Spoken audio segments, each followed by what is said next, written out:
If you've grown up playing video games, you've probably had to bear your parents telling you in all manner of assorted ways how video games rot you, one more unbelievable than the last, no doubt. If not, then believe me when I say that should the envy of all those who had to deal with what I described above fall upon you, you'd be crushed into a paper-thin pancake, along with the rest of the planet. Gaming really is everywhere now, and despite the wide-ranging opinions of others, I have to say that it is an art form that I truly respect. I was a gamer, and sure you know what I'm talking about. 2 unreasonably large monitors, idolizing Ninja, a desk setup that would give anyone with epilepsy an instant seizure, a pair of headphones that looked as though they were meant to protect my ears from the sound of large-scale kiloton explosions, wasting an entire weekend editing dumbass Fortnite gameplay like it was a would-be Hollywood masterpiece, when in reality getting people to watch it would be hard enough when it was free, let alone if you charged them. I also enjoyed playing some classic games on the side on my dad's old NES and SNES, which in my mind balanced me out by negating the effects of modern media.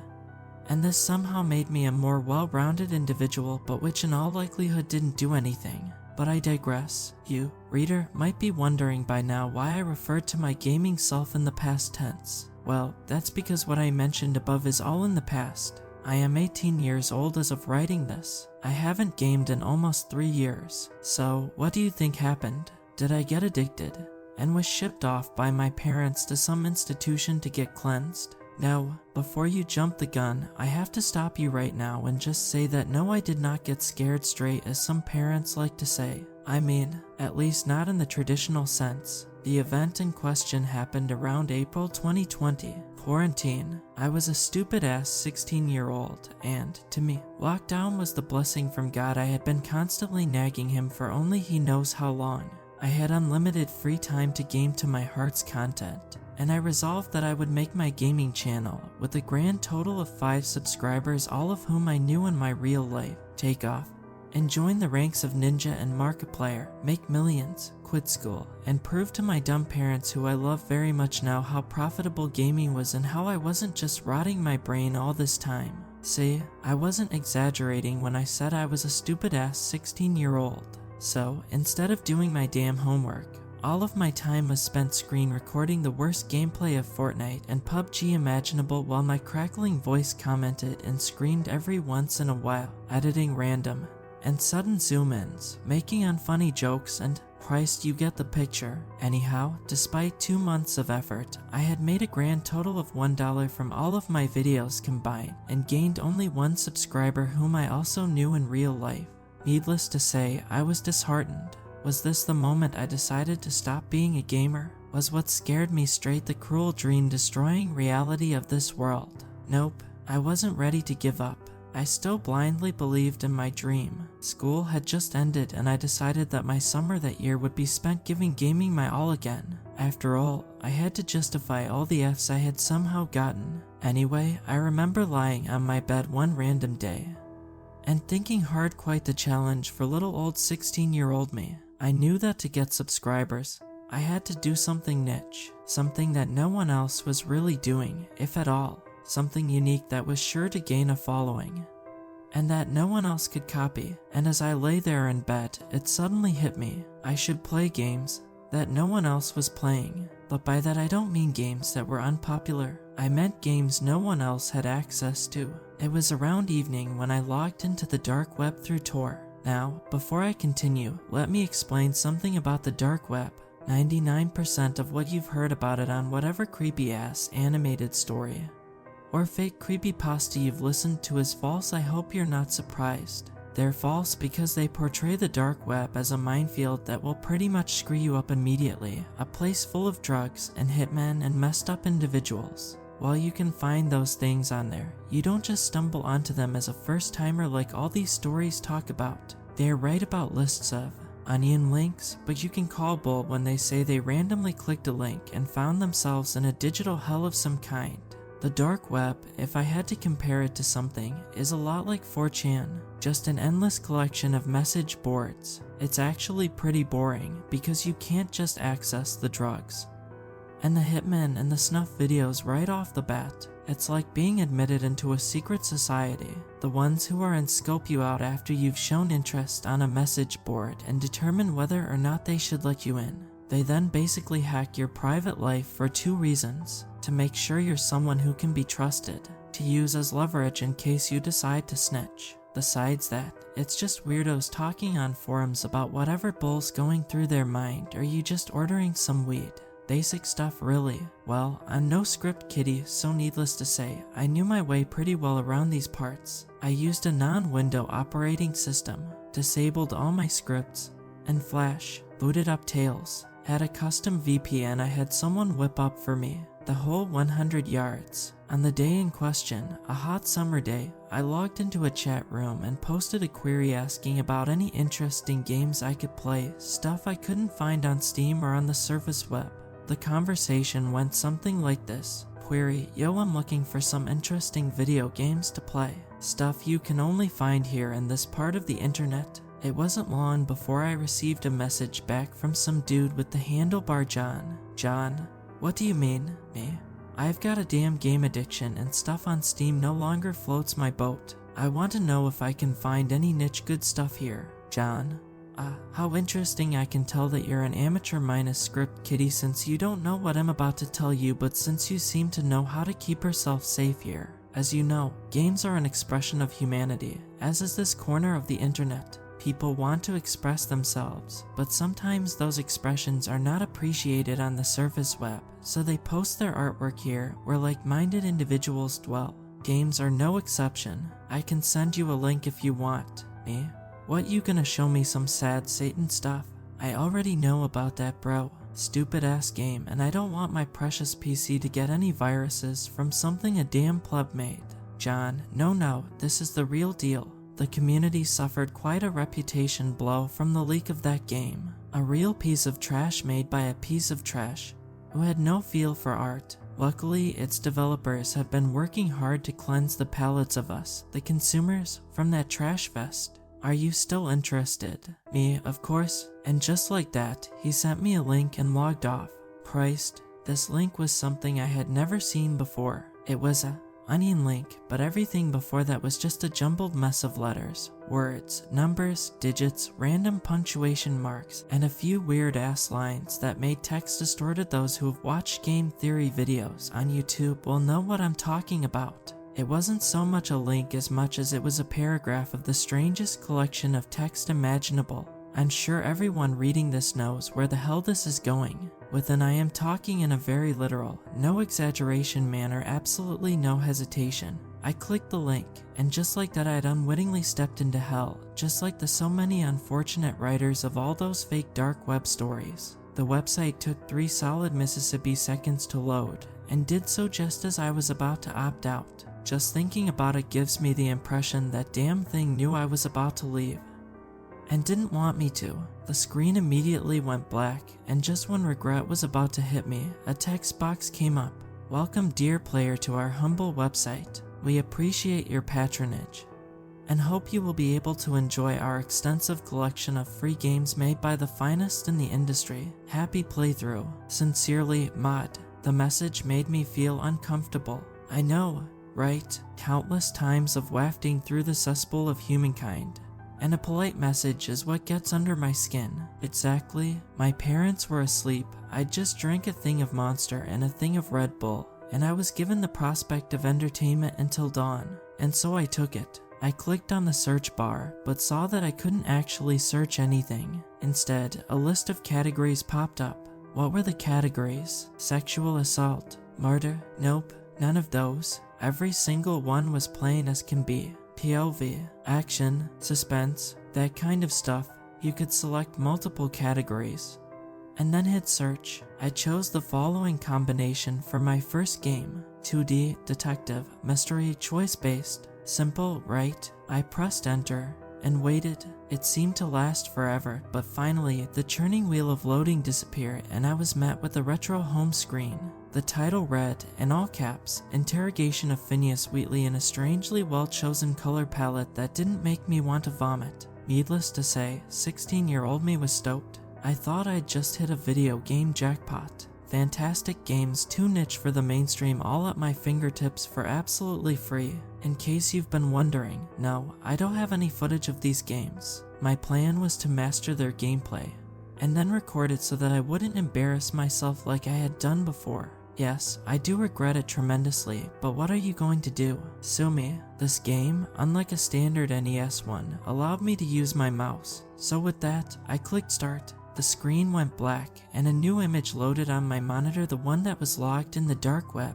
It looked like a photograph which had been pixelated. Imagine the ending picture of the original Resident Evil 2 on the PS1, which shows what happened to all of the characters after the main storyline concludes. And that will give you a pretty good idea of what I saw. A young man with a poker face seemed to be sitting before a metal table, utterly motionless. Below him was the word "Ask Him." Without warning, 2 black bars with white letters appeared under it. The one on my left read "Why he called you there," while the one on my right read "How he's feeling." I was dumbfounded, so I just clicked the option on the right because I was curious. The 2 bars along with "Ask Him" disappeared, and a large rectangular speech bubble with an arrow pointed at this Phineas mouth replaced them. "I'm feeling fine, detective. Thank you for showing concern and for arriving so quickly." The large speech bubble disappeared, and the "Ask Him" prompt came back up again, but now there was only 1 bar under it, the one that said "Why he called you there." I'd be lying if I said I wasn't intrigued at that moment. I'd expected to come across some sort of sad Satan clone, or morbid images, or whatever stuff idiots think would be fitting for the dark web. Instead, I had seemingly stumbled upon a hidden gem. I clicked the bar, and the speech bubble came right back up. "I know I am going to die, detective. I know he will kill me. I find it only appropriate that I give my last confession before I am taken." The speech box disappeared, and 2 bars came up again. The one on the right now read "Who he thinks wants to kill him," and the one on the left read "Why he killed Sam." I was tempted to just choose right, but I just really wanted to get things over with. The following are all the responses I chose, with his answers in bold. "Why he killed Sam. As you very well know, Sam was my first time. I wanted my first time to be special, so I chose Sam because he was special. It was that simple." "How he killed Sam. Come on, detective. Surely you must know already." "How he killed Sam. All right. As you wish. I knew Sam lived home alone, so I enacted my perfect murder." The perfect murder isn't about how you kill someone, it's about how you cover it up, and I knew that disposal would be my biggest problem, so I planned things out. I started to work at a taxidermy shop in town with my son, under the guise that I was being a good supporter for him to get some good extracurricular activity for his college applications. Mr. Flank, the owner of the shop, mainly made animal skeletal models and shipped them internationally to institutes of education. You know how he'd extract the bones so cleanly? There are special worms that eat only flesh. People like Mr. Flank have entire containers full of them. They just throw in the carcass part and wait for the worms to eat it clean. I found a big enough tray and stole some worm eggs from Mr. Flank. I raised them all on my own patiently. Once they were fully grown, I put an ad on Craigslist for a child skeleton model. After all that was said and done, I just lured Sam down, killed him, and threw him into the vat. A week I waited, and the worms had done their job.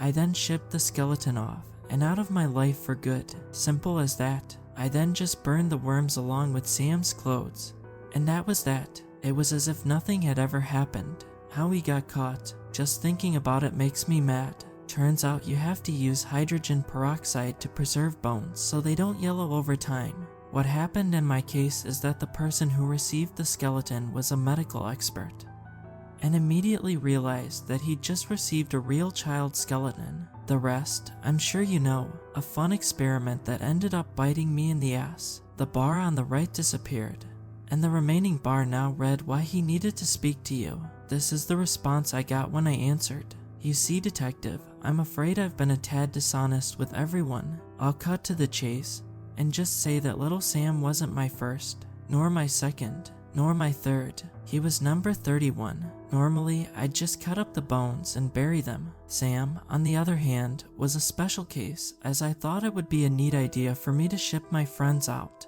But alas, look at where it got me. Where the hell the others are. I'll be frying tomorrow, so I might as well say I ain't telling you squat, chief. Just wanted you to know. You can doubt me, but you can't doubt all those other missing posters. I am a fair man, however, and I will say that I have mapped all of their coordinates on a special sheet of paper that you can only find in Genesis. That's all, detective. The screen immediately went black, leaving me in total darkness for a moment. When it came back up, I saw that the style of the game had changed. It now looked like Earthbound. I saw a sprite that looked like a stereotypical detective, trench coat and hat and all, standing outside what seemed to be a police station. The palette of my surroundings was a dark blue and it appeared to be raining heavily. I used my keyboard and found that I could move around by pressing the standard arrow keys. On the far corner of the screen was an arrow that pointed to something beyond it, and I followed it. I found myself being guided through a deserted town, and without warning, the arrow suddenly pointed up. It was a house, a really quaint house. I entered it and the screen went black for a moment before I found myself inside the house. And I have to say, it was a real pig hut. It gave off the impression of a drug den, a place even pigs wouldn't want to live in. I walked around and found that I could explore the whole house. The arrow was gone at this point, so I didn't have a clue where I was supposed to go next. But as I passed through a hanging portrait, the only decent thing in the whole place, a prompt appeared imploring me to inspect it. I did so and a pixelated photograph appeared, just like how the game was before. It showed a middle-aged man who I immediately recognized as Phineas. He was standing behind a young man who looked a bit like him, albeit younger. I understood now that I was in his house. And it didn't take me long to realize that the basement was where I needed to go. I found another door and I was able to enter it. Now, my detective sprite was in a large and dark basement. It was complete and utter silence throughout the entire game, but I only noticed it at this point. I walked around for a bit, but no prompt appeared. But then I noticed a container, a large sprawling one, right in the middle of the room, and it caught my eye. I approached it, and the long-awaited prompt appeared. I pressed it, but then, without warning, another sprite suddenly came out of nowhere. The screen went black, and I found myself in the same style of gameplay as before. I recognized the sprite that appeared before me as Phineas's son. The prompt read, "What are you doing here?" There was only one bar, which is the one I clicked. I came here to find the truth. The screen went black for a second and the image changed. I was now facing the container. The screen went black for another second and the container was open and the picture that came up. Even though it was pixelated, the detail almost made me vomit. It was another body, fresh, covered by worms. A single white piece of paper lay on it. The screen went black and I could now see the paper. There were locations and coordinates on the paper, about 5. The screen went black and I was now facing Phineas's son again, but now he was holding a gun pointed right at me. I knew Daddy wouldn't go quietly like I told him to. He said, "And while I am sorry for doing this, Mr. Form, I would be remiss if I didn't reiterate that, unlike my father, I'm not made for jail. I take after my mother, after all." The screen went orange, and then blank. 2 prompts appeared, play again and exit. I clicked exit. I laid back in my chair and let everything that happened sink in. It really was like a high, like drinking yourself to a stupor on good alcohol instead of the cheap kind. It felt good, but I had this feeling that ruined that particular high for me. This knowing feeling that I just had to act on if I wanted to relax. I went to my other monitor, the one logged into the surface web, and typed Phineas Wheatley in Google. I just expected some forum links discussing the game, but instead, I got an eyeful of news reports and archives about Phineas Wheatley, the Granville Flesh Reaper. I read everything. I read how he'd killed a local and sweet little innocent boy, and had nearly gotten away with the perfect crime. I read how the detective who last spoke with him has never been found, and I read how he was survived by one son, Michael Wheatley, who preferred to stay anonymous. My high went from me feeling as though my skull was full of clouds to feeling like my brain had been replaced by a bowling ball. I rubbed my eyes hard and wondered what I should do. Those coordinates were surely fake, I told myself. Just the fan fiction of a serial killer aficionado. That's all there was to it. Like a junkie for a fix, I was hungry for more. My senses were screaming at me, but I refused to listen. 3D, POV, suspense, exploration. I hit enter, and just like before, my screen went black before a menu popped up. Voyeur's POV. The only other thing was a start button, which I also clicked with no hesitation. The screen went dark, and a loading wheel appeared with the words searching for a server below it. I waited, honestly oblivious to what I was about to be thrown into. The spinning loading wheel disappeared, and a view appeared on my monitor. It was a first-person perspective of a backyard at night. At the bottom of the screen, there was a piece of text which read Quebec, Canada. I am ashamed to admit it, but I really did feel intrigued, especially by how realistic the graphics looked to me. Not just for a free game on the internet, but for a video game in general. I tried moving around with my mouse and keyboard keys, but nothing worked. It was only then that I noticed the bar at the bottom of my screen, a text bar. In that bar, I, without much thought, typed in "go to shed." To my surprise, the camera turned and started to move towards the shed in the far corner of the yard. I typed "open shed," and a gloved hand appeared on the screen and opened it.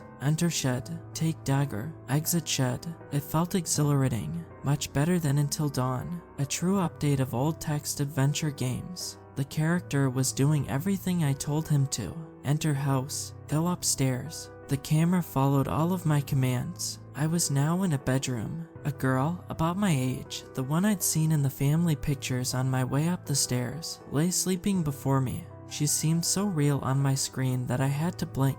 A prompt came up at that very moment as I sat in my dark room. End it. Right now, all I can do is swear on my honor, my life, and the lives of my entire family that I thought that prompt meant to end the game. That, and that only, is why I typed yes. The power plug of my monitor was pulled not a moment after I witnessed the gloved hand plunge the knife deep into the chest of that girl. The last thing I saw on that damn thing were her eyes fluttering open in an instant. Like a dam, they held back a contagious fear that no one, certainly not her, should ever feel. On the floor I collapsed, and on the floor I cried, and on the floor I slept. The last thought that went through my head before I lost consciousness was it's just a game, but my nightmares certainly didn't want me to believe that. I awoke that morning, about 4 hours later, and I barely had the strength to stand up again. Seeing my monitors made tears come to my eyes again, and I still didn't know why. I tried to calm down and thought I knew the perfect way to do so. I turned on my other monitor and hopped on Google again, my previous search related to Phineas Wheatley inflicting a whole other wave of disgust back. I just searched Quebec, Canada, and went to news. And what do you think I found as the top story? A news article that featured the house I had seen at night in that game. Only now it was covered by police tape, and one of the family photographs I had seen inside that house while climbing the long staircase glared at me from behind my screen. The girl, smiling brightly in the photograph, had been killed, survived only by the others in that picture. I know on Next if I report this. I know they know everything they need to know about me. All I can do for now, before I turn in the evidence, is to be a son that my parents can be proud of, so that when I am taken, I can at least leave knowing that their time raising me had not been wasted. To you, you know who you are. Reading this, it has already been done. There's nothing you can do. Your operation will receive quite the blow, much like Playpen. I'm ready for you. Just please don't go after my loved ones. They have nothing to do with this. If you can promise me that, I'll go quietly. Mom, Dad, I'm sorry. Love, James.